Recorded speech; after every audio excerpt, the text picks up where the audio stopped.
नमस्कार दोस्तों, ज्ञान गंगा चैनल के हिंदी कहानियों में मैं वंदना श्रीवास्तव आपका स्वागत करती हूँ। आज की मेरी कहानी है माँ के आंचल से बेघर तक।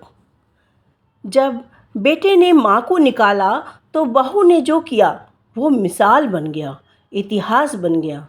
एक ऐसी सच्ची और भावनात्मक कहानी है जो आपको सोचने पर मजबूर कर देगी।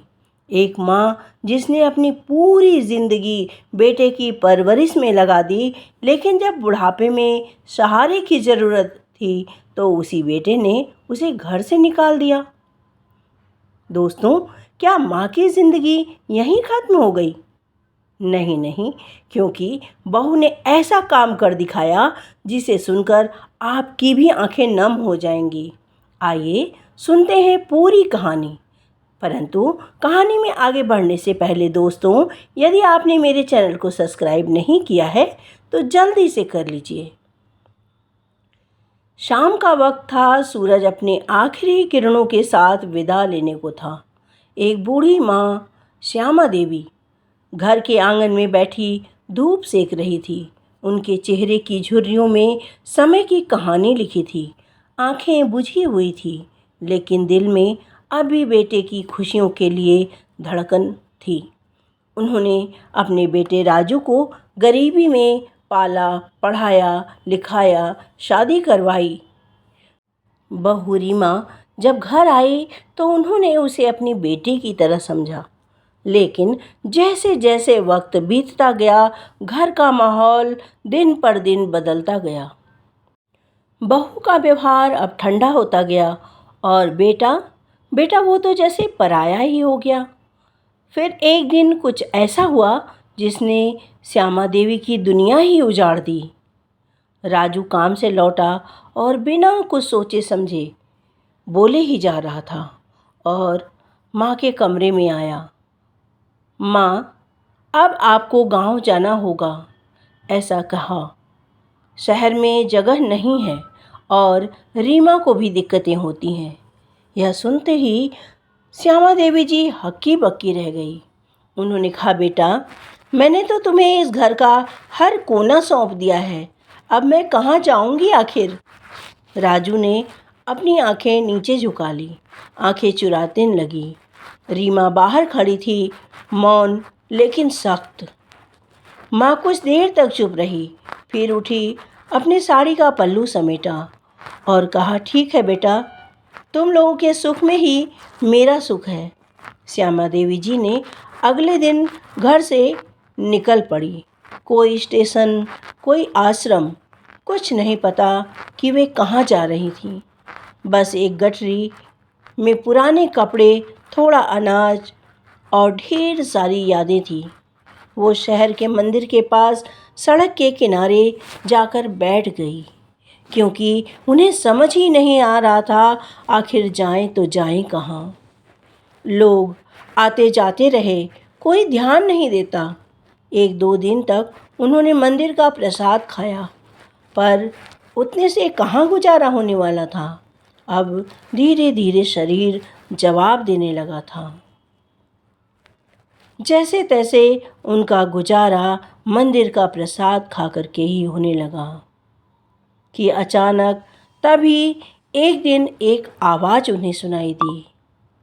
माँ जी, क्या आप यहीं रहती हैं? यह आवाज़ उन्हें जानी पहचानी सी लगी। श्यामा देवी जी ने अपनी आंखें उठाई और देखा तो उनके आश्चर्य का कोई ठिकाना न रहा, क्योंकि सामने उनकी बहू रीमा खड़ी थी, जिसके आंखों में आंसू था और हाथ में एक थैला। ये आंसू खुशी के नहीं थे दोस्तों, ये पश्चाताप के आंसू थे। रीमा ने आगे आकर श्यामा देवी जी के पैर छुए और कहने लगी, माँ, मुझे माफ़ कर दीजिए। आपने मुझे बेटी कहा है, पर मैं बहू भी नहीं बन पाई। जिस दिन से आप घर से गई हैं, उस रात मैंने खुद को आईने में देखा और खुद से सच कहूँ माँ जी, तो मैं नज़र भी नहीं मिला पा रही हूँ। यह सुनते ही श्यामा देवी जी की आंखें भर आई। बेटी, तुम यहाँ कैसे?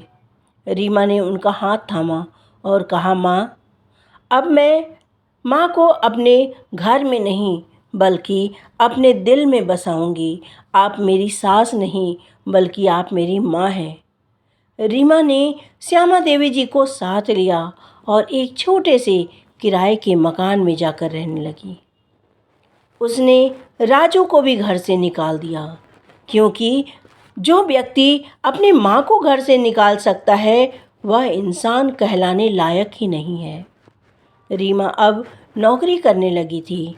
अब वो हर शाम श्यामा देवी जी को अपने साथ बिठाती, उनकी सेवा करती, उनके पाँव दबाती और कहती, माँ, आपने जिस बेटे को पाला पोसा, इतना बड़ा किया, वो आपको नहीं समझ सका और उसने आपको घर से निकाल दिया।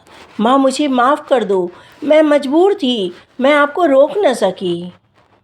अब मुझे एक मौका दीजिए माँ, मैं आपकी बेटी बनकर वो सब करूँगी जो आपसे छिन गया है। श्यामा देवी जी की आंखों में बहते आंसू थे, लेकिन इस बार वो गम के नहीं बल्कि सम्मान के, खुशी के आंसू थे। इसी तरह धीरे धीरे समय बीतता गया। श्यामा देवी अब उस छोटे से घर में बड़े सुकून के साथ रहती थी।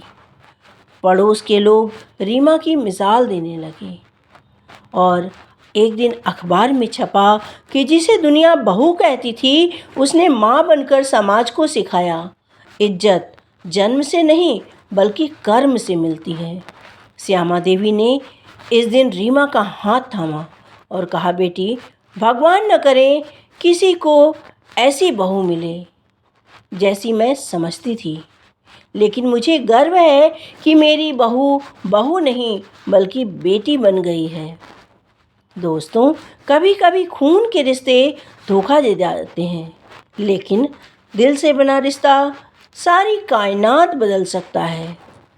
दोस्तों, अगर आपको ये कहानी आपके दिल को छू गई हो तो नीचे कमेंट ज़रूर करें और कमेंट करके ज़रूर बताएं कि आप रीमा जैसी बहू के बारे में क्या सोचते हैं।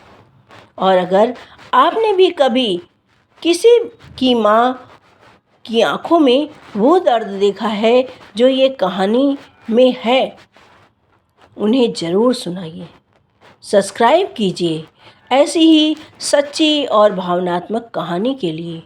अगली कहानी और भी ख़ास होने वाली है। दोस्तों, मेरे प्यारे दोस्तों, आपको यह मेरी कहानी कैसी लगी? इस कहानी पर अपनी प्रतिक्रिया देना बिल्कुल भी न भूलें और कमेंट करके ज़रूर बताएं कि इस कहानी में और क्या होना चाहिए था और इस कहानी से आपने क्या सीखा।